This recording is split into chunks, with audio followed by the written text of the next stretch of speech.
Está começando mais uma edição do Circuito BB Private Agro. Eu sou o Caio Paganini e hoje vamos falar de pecuária com foco total em 2026. E para essa conversa eu recebo hoje o Diego Ribeiro, do Wealth Management Agro do BB Private, trazendo uma visão técnica e financeira do ponto de vista do produtor. Bem-vindo, Diego. Muito obrigado pelo convite, Caio. Também recebemos Fernando Iglesias, analista de safras e mercados, para aprofundar os fundamentos e o cenário de mercado. Fernando, bem-vindo. Olá, é um prazer estar aqui.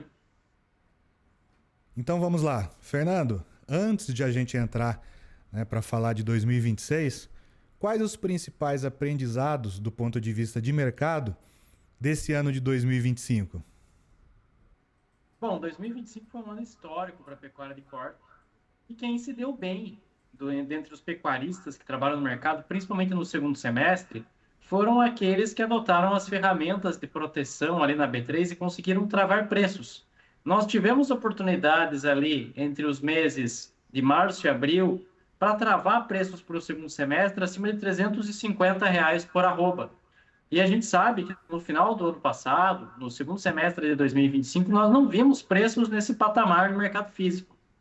Então, quem conseguiu travar os preços ali na bolsa, fazer uso das ferramentas, uso do mercado de opções, conseguiu ter uma garantia de venda num preço muito mais alto do que aquele que foi praticado no final da temporada.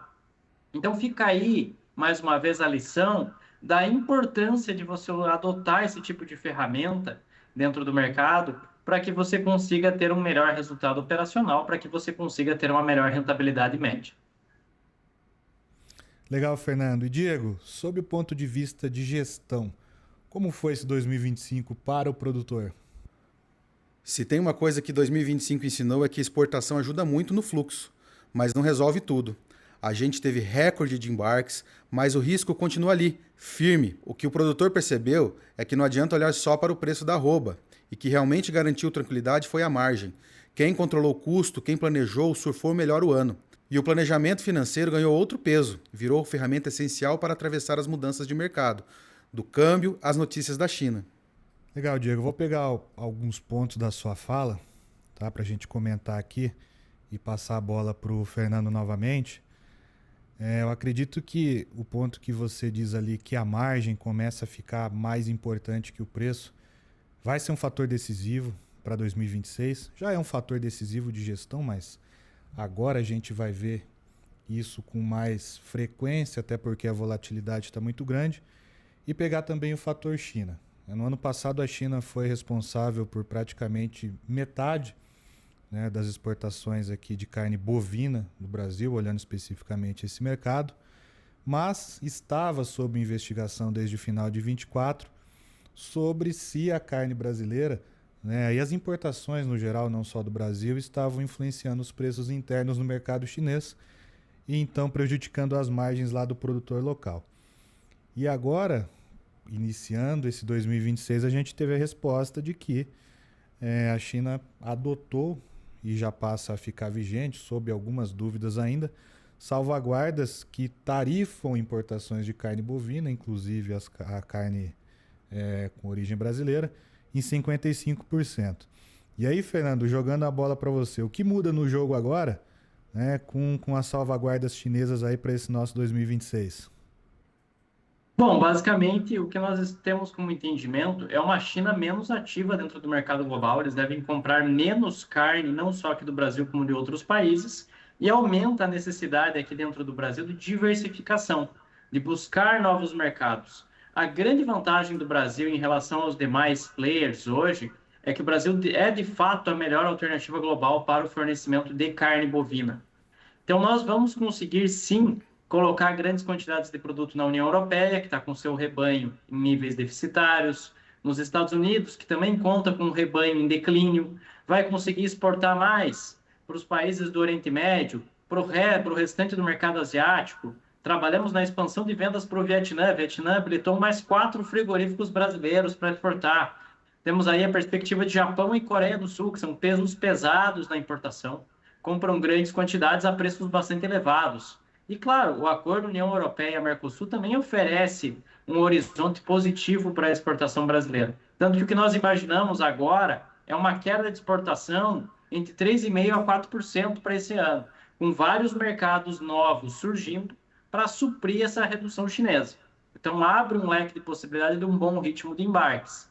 Produção de carne bovina tende a ser menor nessa temporada em função da inversão do ciclo.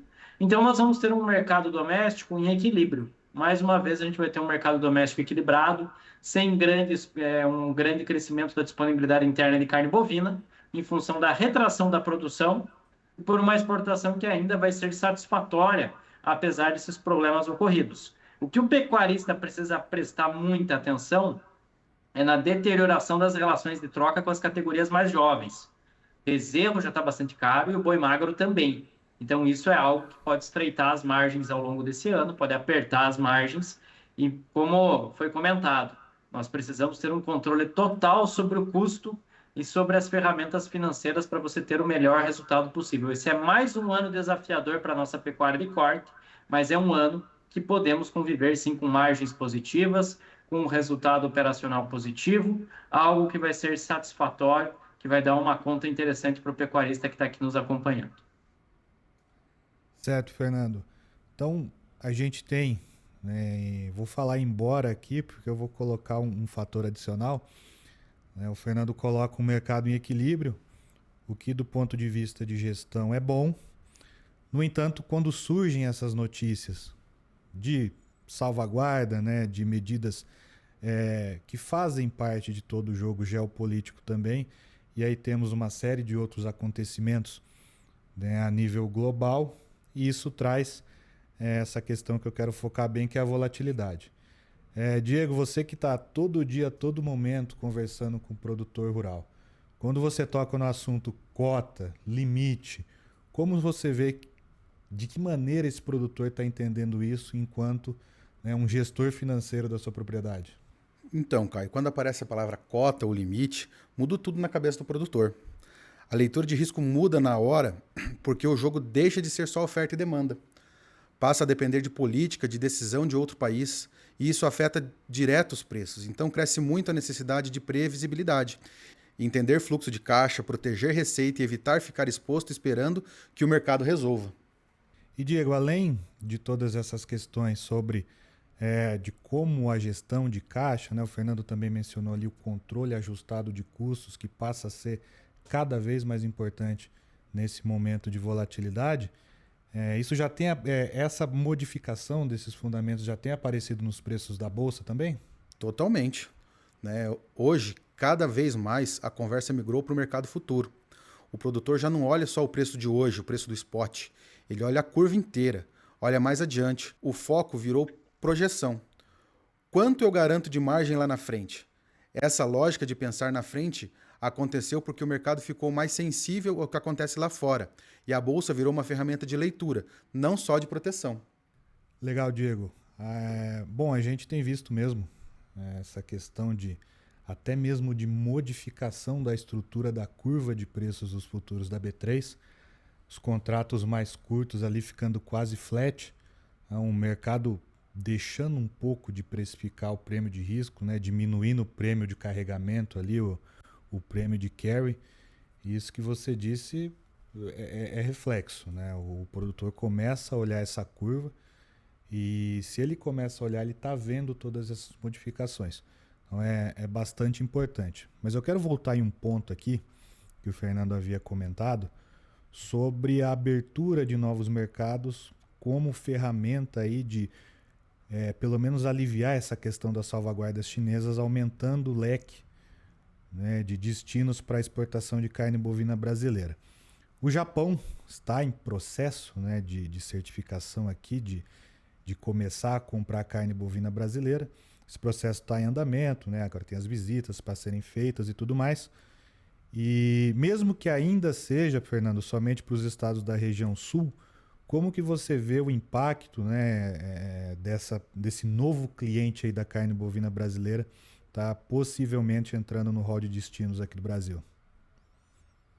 Bom, é um mercado, sim, muito importante, por mais que seja apenas os estados da região sul que realmente não tem todo esse potencial para exportação, mas é aquele degrauzinho a mais que nós precisamos subir, né? Então, começa para os estados da região sul e depois, mais adiante, devem começar também as habilitações para estados mais de produção mais relevante, a exemplo de São Paulo, do Mato Grosso, Goiás, Rondônia e assim por diante. Então, o processo com os japoneses, ele é sempre muito lento, muito burocrático. Vou dar o exemplo da carne suína. A carne suína apresentou um crescimento ali de exportação para o Japão ano passado bastante significativo. Mas quando nós começamos a exportar carne suína ali para o Japão, era coisa de 5 mil toneladas ao ano. Agora são quase 100 mil toneladas anuais. Então, o volume de compra japonês ele é bastante representativo. Ele é bastante representativo. Temos aí uma boa perspectiva, uma boa condição para esse mercado, e o Brasil tem muito potencial para atender mercados mais exigentes agora. Legal, Fernando. E trazendo essa conversa agora, Diego, para o ponto de vista de vocês que atendem, né, o produtor aí de perto, todo dia e a todo momento praticamente. Quando a gente olha para esses mercados premium, que igual o Japão, que geralmente paga mais caro pela carne, mas também tem expectativas maiores em relação à qualidade, como que o produtor deve olhar isso para estruturar a venda e a proteção?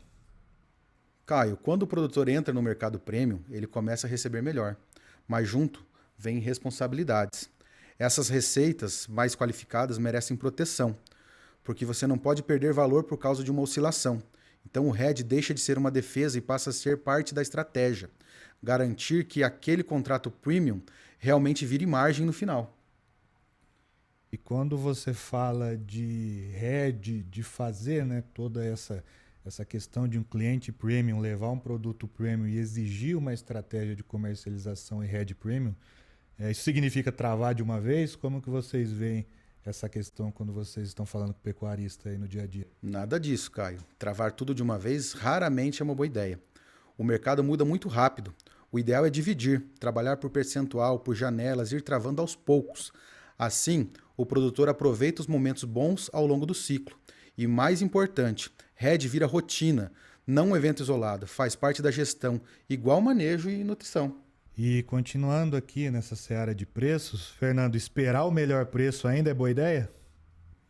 Olha, na verdade, o pecuarista tem que estar com a sua gestão já preparada para se proteger dessa volatilidade que vem pela frente. Hoje, claro, primeiro trimestre, você tem uma melhor capacidade para reter os animais, para segurar os animais, o pasto oferece essa condição, oferece essa perspectiva, oferece essa boa possibilidade de você cadenciar o ritmo dos negócios. Mas nós sempre temos que olhar para o cenário dos custos.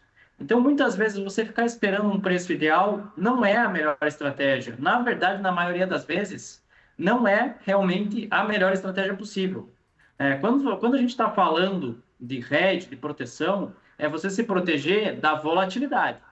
Porque quando o mercado está muito nervoso, quando ele começa a subir demais, ou cair demais, ou faz movimentos ali muito agressivos de alta num dia e de queda no outro, o pecuarista fica meio sem saber o que fazer. Então, quando você toma essa postura de se proteger, de se precaver da volatilidade, você consegue focar naquilo que o pecuarista sabe de fazer melhor, que é olhar para a porteira para dentro. Então, esse ponto é uma estratégia fundamental dentro hoje do mercado, que é você realmente se precaver e se proteger dessa volatilidade e conseguir ter um resultado que seja satisfatório.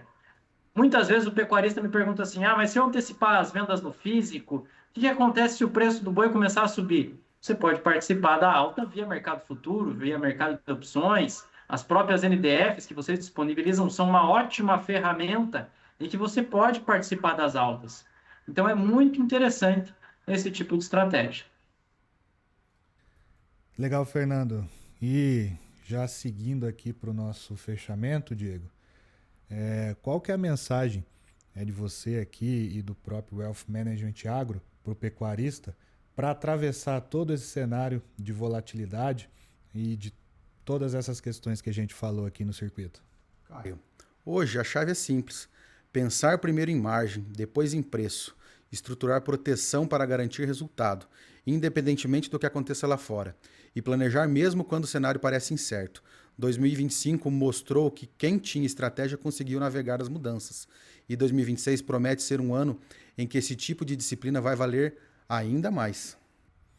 Legal, Diego. E Fernando, deixa uma mensagem final aqui para o nosso mega produtor do BB Private sobre como ele pode esperar esse 2026. Bom, um 2026 que já começou com fortes emoções. Nenhuma commodity teve tantas notícias, tantas informações impactantes quanto o mercado do boi gordo nessa virada de ano. Então, ficar atento a informações de qualidade, fazer uma gestão de risco muito bem feita, uma gestão de preço muito bem feita, é fundamental hoje para você conseguir ter um bom resultado operacional, para você conseguir ter longevidade dentro dessa atividade que é cada vez mais dinâmica. O dinamismo que nós temos hoje na pecuária de corte, nesses últimos 2, 3 anos, ele está muito maior do que nós tínhamos 5, 10, 15 anos atrás. Então, agora, a pecuária de corte é outro esporte, é outro mercado agora, e como o investimento pesado foi feito é muito pesado, o pecuarista investiu forte em genética, reformou pastagem, no manejo, na dieta dos animais, a necessidade de você proteger esse investimento é muito importante. Então, você precisa usar as melhores ferramentas hoje de gestão de risco para você conseguir ter a tranquilidade e ter a certeza que você vai ter aí rentabilidade. Isso é muito importante. Ótimo, Fernando. Vou aproveitar, tá, e agradecer aqui pela sua participação no primeiro circuito de 2026 e agradecer também pela parceria aí de Safras e Mercado aqui com o time do Inteligência Mega Produtor do BB Private. Valeu, Fernando. Um abraço, até a próxima.